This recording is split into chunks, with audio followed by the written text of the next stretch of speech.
एक बार की बात है, काशीपुर नाम के गांव में जगन नाम का भिखारी अपनी बेटी गौरी के साथ भीख मांगता था।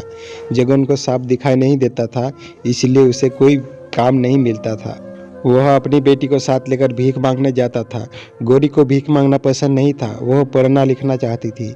जब वह सेठानी के घर भीख मांगना जाते तब उसके बेटे राजू को पढ़ते देख उसे अच्छा नहीं लगता था। यह देख सेठानी ताने देते हुए, हरिया देख बे, दरवाजे पर वही भिखारी होगा, उसे भीख देकर भेज दो। वैसे ही बीमारी फैली हुई है, कहीं मेरे बेटे को उनकी गंदी बीमारी न लग जाए। यह सुनकर वह दोनों वहां से चले गए।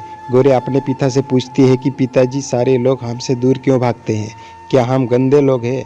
पिताजी बोले, अरे नहीं बेटा, बुराई तो हमारी गरीबी और उनकी सोच में है। गौरी बोली, पिताजी, एक दिन मैं डॉक्टर बनकर आपकी आंखों का इलाज करूंगी और इस गांव में एक अस्पताल भी खोलूंगी।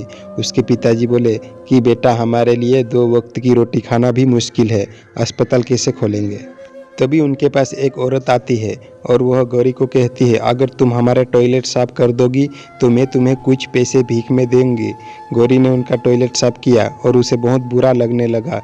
तब वह सोचने लगी कि अब मैं डॉक्टर बनकर ही रहूंगी। गौरी अपने पिता को ले जाकर मंदिर के बाहर रहीम चाचा के पास बैठा जाती है और खिलौने बेचकर कुछ पैसे कमाने लगी। और फिर वह गांव की शिक्षिका से किताब लेकर सरकारी स्कूल में पढ़ने गई। अब गौरी रोज स्कूल में आकर खिलौने बेचती और अपने पिता का ध्यान भी रखती। गौरी रात रात भर जाग कर पढ़ाई करती और हमेशा अव्वल नंबर लाती। गौरी की कामयाबी देखकर गांव के सभी लोग हैरान रह गए। धीरे धीरे गौरी बड़ी होती गई और कॉलेज में दाखिला लेने के लिए परीक्षा देने लगी। उसकी शिक्षिका उसका पूरा साथ देती थी। इम्तिहान में टॉप करके उसके पिताजी और शिक्षिका बहुत खुश हुए। अपनी पढ़ाई पूरी करने के लिए गौरी को बाहर जाना पड़ता है, परंतु उसका बिल्कुल भी मन नहीं होता है अपने पिता को छोड़कर जाने का। तब शिक्षिका उसके पिता की सारी जिम्मेदारी लेने के लिए तैयार हो जाती है।